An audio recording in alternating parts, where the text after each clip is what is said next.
Namaste or Assalamu alaikum dosto. So I'm stuck here in New Zealand longer than I want to be. So I need to make this time count. So how I'm going to do that? I'm going to use it to learn Urdu. And I'll tell you why and how, and I'll take you on my entire journey of me learning Urdu in this video. When I got to India, what I realized was if you want to integrate into a country and you want to be accepted, you need to learn the local language. That is the key to integrating into any culture, any society. And it's so true in India. If you can't speak Hindi in India, you'll always be on the outside.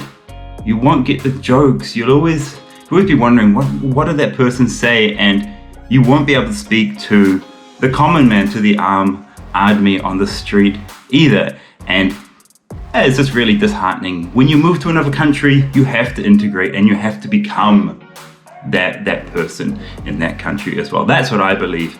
Anyway, and I realized this again when I got to Pakistan, because I could not read any of the signs, the menus, anything. I couldn't read anything in Pakistan because everything is in Urdu script. And that is the main difference between Hindi and Urdu. Hindi is written in Devanagari and Urdu is written in something called Nastaliq.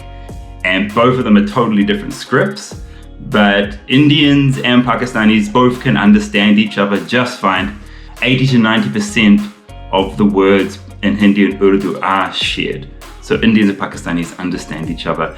And the main differences between Hindi and Urdu: Hindi has more words from Sanskrit, and Urdu has more words from Persian and Arabic. That's it. But actually in India, we're not actually speaking pure Hindi or Shuddh Hindi. We're speaking something called Hindustani. And Hindustani, it sits in the middle between pure Hindi and between pure Urdu. Hindustani is in the middle here. It's a mixture of the two languages. That is what we are speaking in India. And I'll give you one example. So we don't say Swatantrata, do we? That means freedom. We say Azadi for freedom, and that is an Urdu word. So yeah, Hindustani is a mixture of Hindi and Urdu. And also now it's heavily influenced by English as well. We are using so many English words these days. So Hindustani is always evolving, and very few of us are actually speaking Shuddh Hindi. Oh, I kind of am, because that's how I was originally taught. I was taught Shuddh Hindi from the beginning. So a lot of you guys laugh at me when I say something like Swatantrata. Oh my God, it's a real tongue twister. And a while back, actually, the Indian government's language was Urdu, and the documents were written in Urdu script. But over time, I think it was the late 19th century, early 20th century, there was a division between Hindi and Urdu. And yeah, Urdu became known as the language the Muslims speak and write, and Hindi became known as the language that Hindus speak and write, because it's more closely related to Sanskrit, which Hindu scriptures are written in, basically. And I'm covering my Urdu learning journey because I hope in a way it can inspire unity or inspire you to learn Urdu or even learn Hindi. Because if you can already read and write and speak Hindi, then you can learn Urdu script very easily. That's all you have to do. Voila, now you know Urdu, and just learn a few of the Arabic Persian words that are mixed into Urdu. That's it. It's very easy for you to learn Urdu. More difficult for me. And if you can read Urdu, you can learn Hindi so quickly. I guarantee you can learn it within 1 to 2 weeks to read Hindi. Hindi is a very, very, very easy language to read and write. It's simple. And that is part of the beauty of it and why it was so easy for me to learn to read and write Hindi. I've done it. Urdu, from what I've just read in the introduction booklet, it is a bit more complex than learning Hindi. So yeah, I'll find out more about that today, okay? And there's only one problem. So first thing I had to do was find a teacher, right? There are so few Urdu and Hindi teachers in Auckland, New Zealand, where I am right now. So I have to travel 2 hours out of Auckland to an Urdu teacher in Hamilton, and I'm going to be doing this once a week. And I don't have a car, I only have a motorcycle, so that makes it fun though, right? I'm going to take you guys on that journey right now to an Urdu school in Hamilton, and actually they teach more than Urdu there. They teach Hindi, they teach Japanese, a bunch of stuff. Chalo, हम Hamilton जाएंगे और कक्षा के बाद मैं आलू पराठा खाऊंगा. I heard there is a very, very good, authentic actually, dhaba in Hamilton. So we'll quickly check that out in this video as well.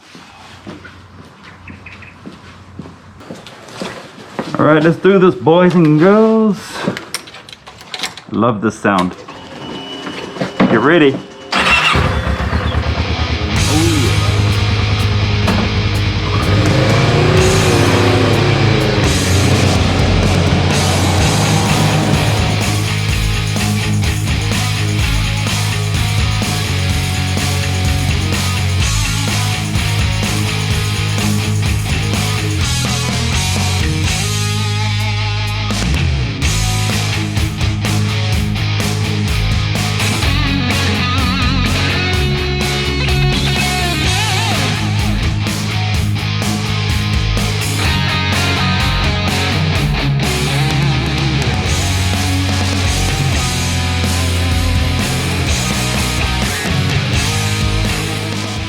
So I just had my first class behind me in the classroom back here. It was absolutely incredible.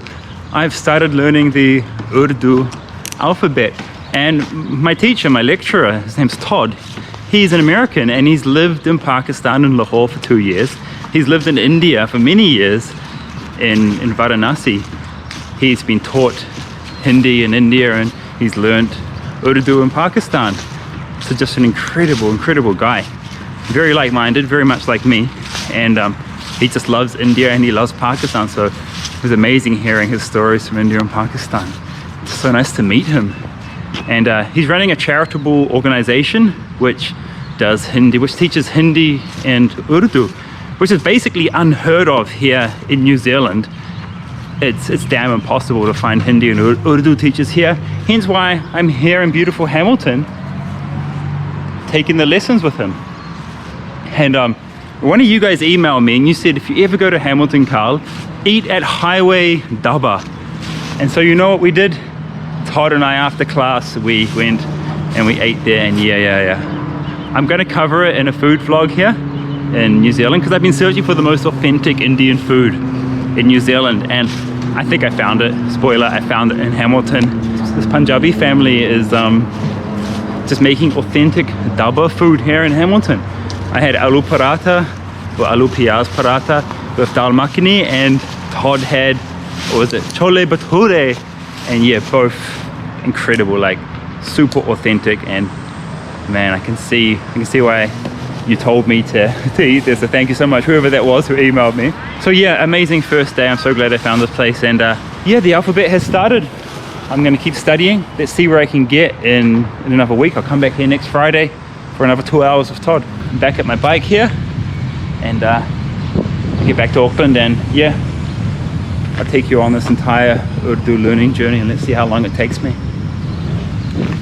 Assalamu alaikum, namaste dosto, ram ram. It is the next day and I'm about to begin my study. I'll study all week until I see Todd next Friday. And let me show you a little bit of what I learned before I really get into just sitting there and just this week memorizing the Urdu alphabet. So, this is my wall chart that I brought from, where was it? Islamabad. And let me explain a little bit about Urdu to you. So, unlike Hindi, the letters are not arranged by their sound. They're arranged by how they're drawn. So you can see these ones here with the line, for example. They all look similar on these lines. So that's how letters are arranged in Urdu. And it starts here. You read from right to left, okay? And this first one here, this is A. Oh, I should say Urdu, each letter has a name as well, unlike Hindi. Hindi letters have no names. So its name is Aleph, and its sound is ah. And yeah, it's ah for anar, basically. Now this on top of the Aleph is called a mud. And this means it's a long A, like the A in arm. I haven't learned what this letter's name is yet. And then we have Be, Pe, Te. Okay, and that's the name of the letters. So the sound of the letter is Ba, Pa, Ta. And you can see how they're organized by how they're drawn. So yeah, that's about all I know so far. Oh, and this is called a toy, and I do not remember its significance right now. I just remember it's called a toy, and we will be seeing it more. So that's all I know so far. And now I'm gonna go sit down, and you're gonna watch me learn for an entire week. Waiting at the doorstep, finally home. I've been gone for too long. Standing here a while just to take it all. So we have Aleph, Aleph Mud, Aleph Aleph Mud, Toy, Toy. Ze, Ze, Ze, Je, Je. Baby, how I need will you still love me as I'm getting lonely and alone? And when you are away, I something shivering cold. It is hard to define you, but you're worth more than gold. When everything is told.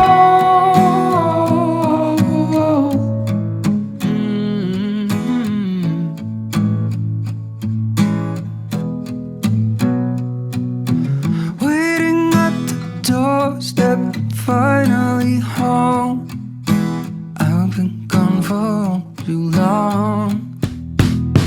It is true.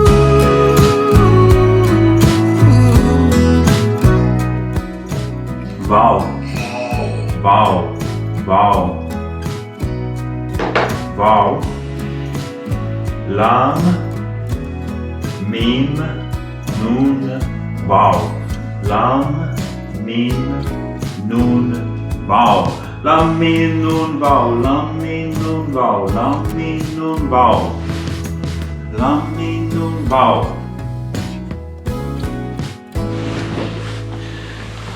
So while I was studying here today, there was one thing I really kind of realized, and that was how beautiful and how simple Hindi is. Hindi is simply beautiful, okay? So for example, with Urdu here, yeah, I'm learning these 40 or so characters at the moment, but each of these letters has 3 more forms, and it takes whatever form it wants to take depending on where the letter falls in the word. So there's a final, a medial, and an initial form, and then an independent form of each letter in Urdu.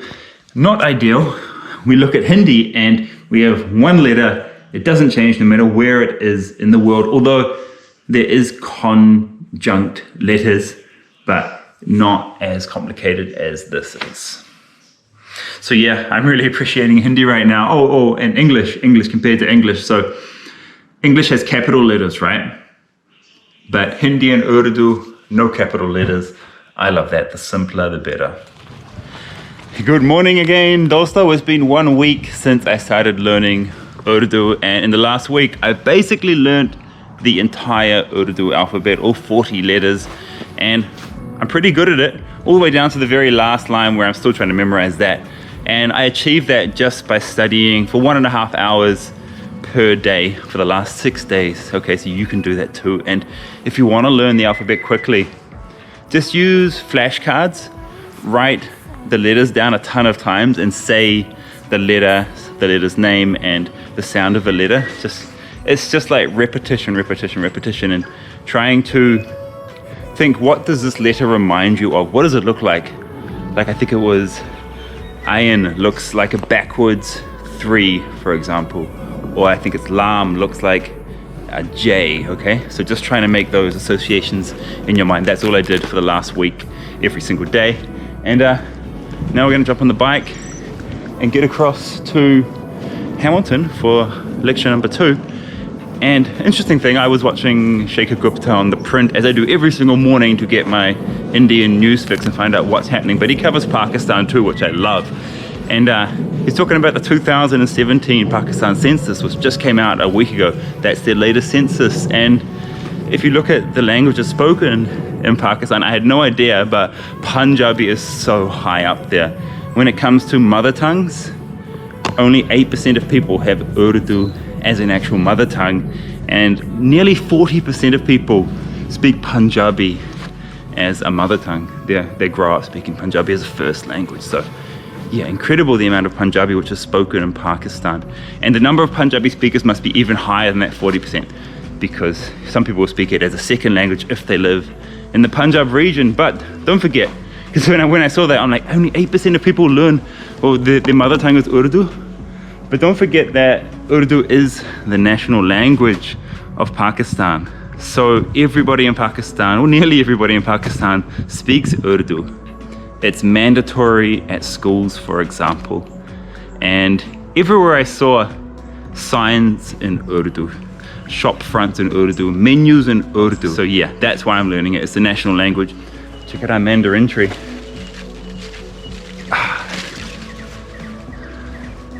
And final thing, I decided to get an iPad to help with my studies as well.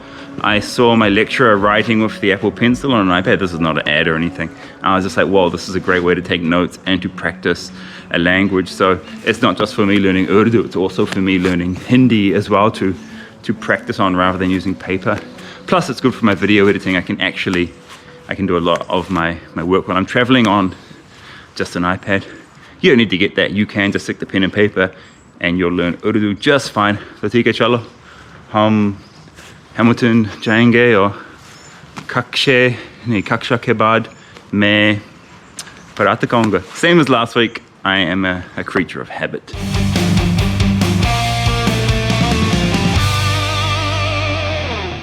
So let me show you my study setup here at home now. So I've commandeered our lounge room. It's never used and it's quiet.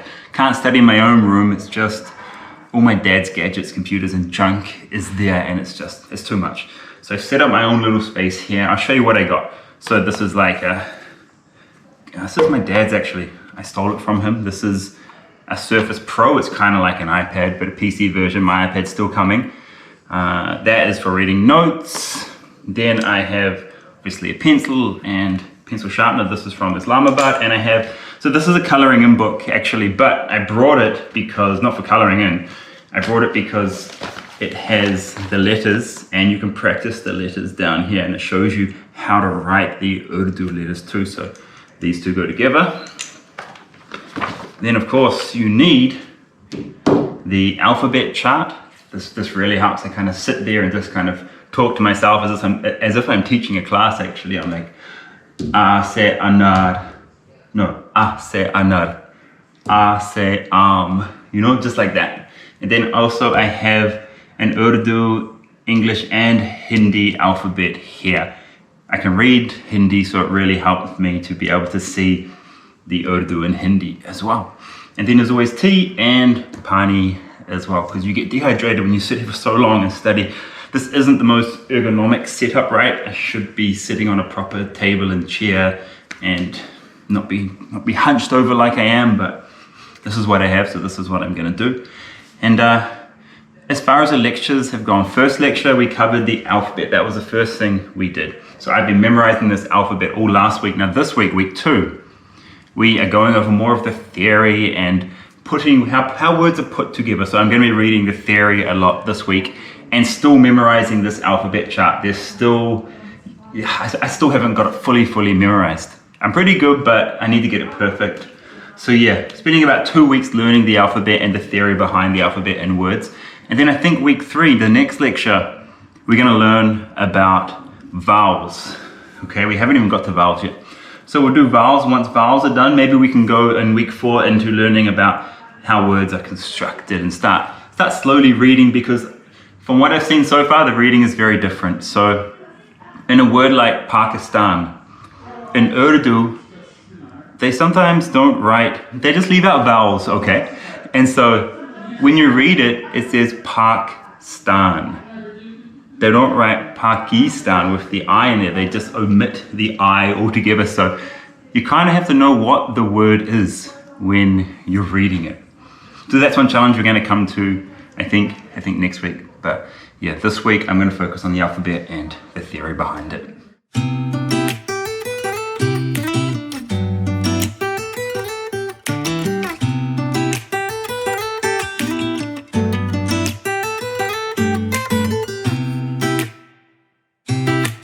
Namaste or Assalamu alaikum dosto. I finally made it here. It was a nightmare ride to get here to Hamilton for lecture 3 for Urdu. As you can see, the weather is just yuck. It's a bit better now because it's nearly 11 a.m. I left home at 9 and I was just riding through fog the entire time, riding through rain, and the wind in New Zealand is strong. It really kind of knocks you around, especially on your motorcycle. But I made it, and the point is, like, when you want to do something in life, when you want to achieve something, you have to do it no matter what. No matter what's happening, no matter the weather, I have to get here and learn Urdu. So I have ridden here in the pouring rain, or ridden home in the pouring rain last week, for example. And yeah, my underwear's soaked right now, and my socks are soaked. Even though I have like the riding gear and it's waterproof, water still gets in somehow. But you just gotta do what you gotta do. You have to do things, like, no matter what, you have to do things if you want to achieve anything in life. So yeah, here I am. Let's go in and let's do lecture 3. And after this lecture, I'm actually going to Daba on the highway, and I'm meeting 2 subscribers, one from Twitter, one person who emailed me. And yeah, the girl from Twitter, she helped me with Punjabi translations a couple of weeks ago for my Nankana Sahib videos. And the guy who emailed me, he actually told me about Daba on the highway. So yeah, I told him to come and meet me there today. So chalo, I'm Urdu seeking it. Class is over, and what a day, because straight after class, actually I'll tell you about class first, then I'll tell you about the subscribers that I just met. So during class we worked on vowels, and vowels in Urdu are unique, okay? So in a word like kya and the word kia in Hindi, when you write them in Urdu, they're written exactly the same. I mean exactly the same. And think about what's the difference between kya and kia. There is an I in kia, that's the only difference, right? But in Urdu, they don't write some of the vowels. Vowels aren't always written. So you take out the vowel, the I, and you've got kya. So that's how tricky it can be, but you'll get it. You work it out depending on the position of kya. So kya always comes at the beginning if it's a question, and kya can come before the verb as well. Kya doesn't come at the very end of a sentence, but a verb does. So it's just learning things like that, tricks like that, so you can work out certain words in Urdu. So it gets a bit tricky, but yeah, after the class, I went off and I met one person from Twitter and one person who emailed me. And yeah, Amit and Savneet were absolutely incredible people, such sweet people to meet. Amit loves farming, and his plan is to go back, to leave New Zealand and go back and become a farmer in Rajasthan. Incredible. That's the kind of thing I love to see, people going back and embracing India and doing good work there. And then Savneet is a mom, and she's a translator as well. She speaks different languages and translates different languages and interprets different languages here in Hamilton. So yeah, you know, with my interest in languages, he's such an interesting person to be with. And next week, Todd and we are going to her house for lunch. So yeah, I love meeting my subscribers. The people who follow me are always intelligent, they're always sweet, and just good people. Good people follow this channel. So yeah, love meeting you guys. Okay, I'm gonna jump on my bike and get back to Auckland now, and next week week 4 of lectures, I will begin proper reading of Urdu script and Urdu words, yeah.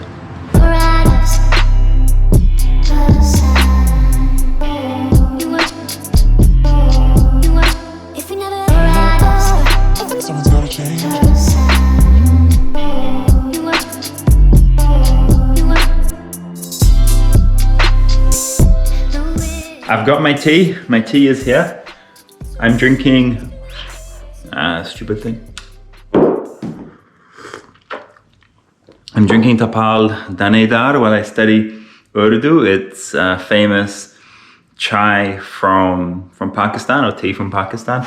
And so week 3, I will be focusing on learning the vowels in Urdu because they're quite different from Hindi. So yeah, I'll spend my time learning vowels, and then hopefully towards the end of the week trying to see words and trying to recognize words.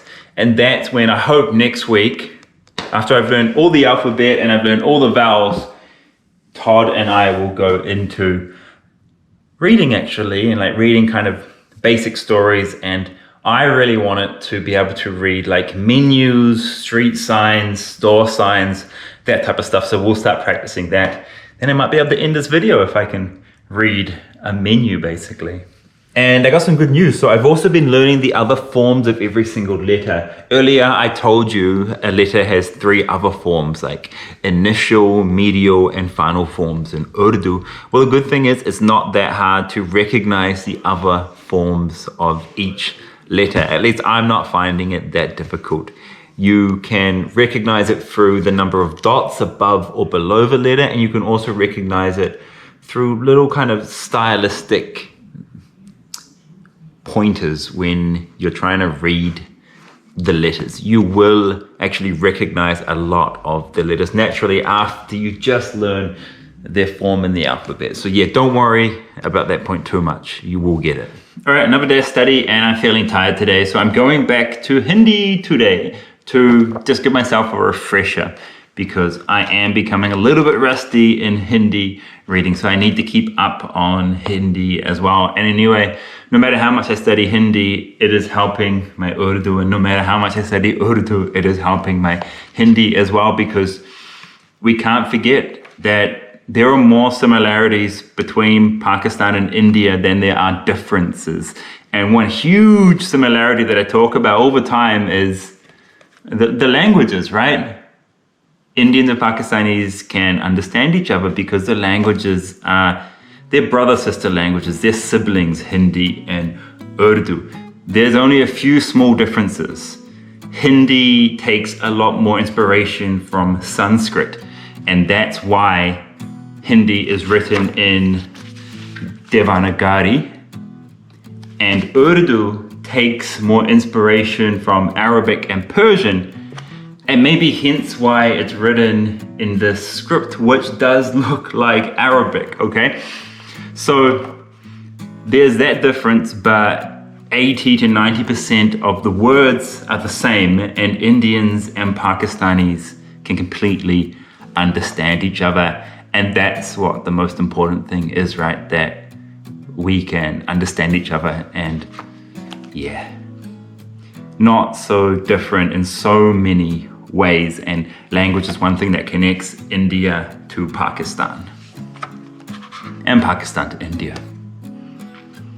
All right, I'm gonna get into this.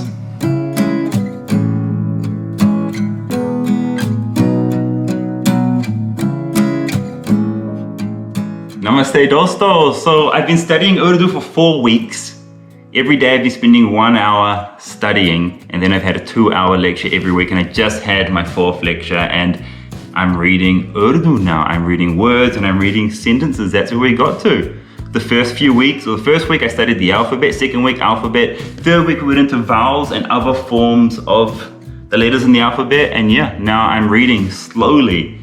We're there after 4 weeks. So yeah, I've achieved my goal of being able to read Urdu when I get to Pakistan, so I can read menus, so I can read signs, so I can know what's going on in Pakistan. It's really, really going to benefit me when I'm there next.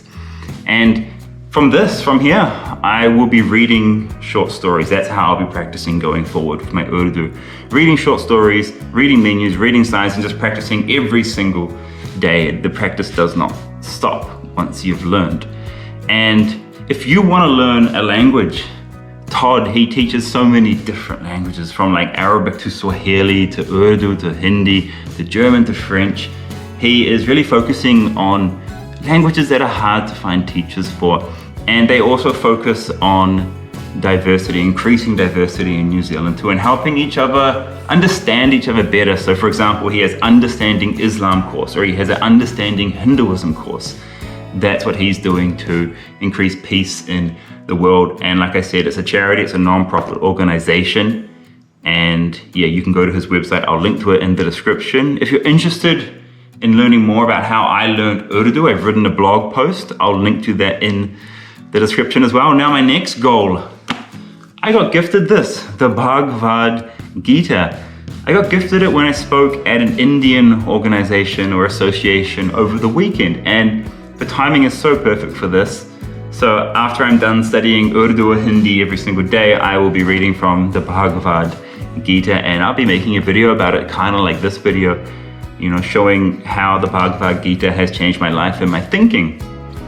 And I'm pretty sure this is going to help me understand India and Indians more. So I'm really looking forward to begin reading this actually right now. So yeah, I hope you learned something, and hope you'll go and learn a language yourself.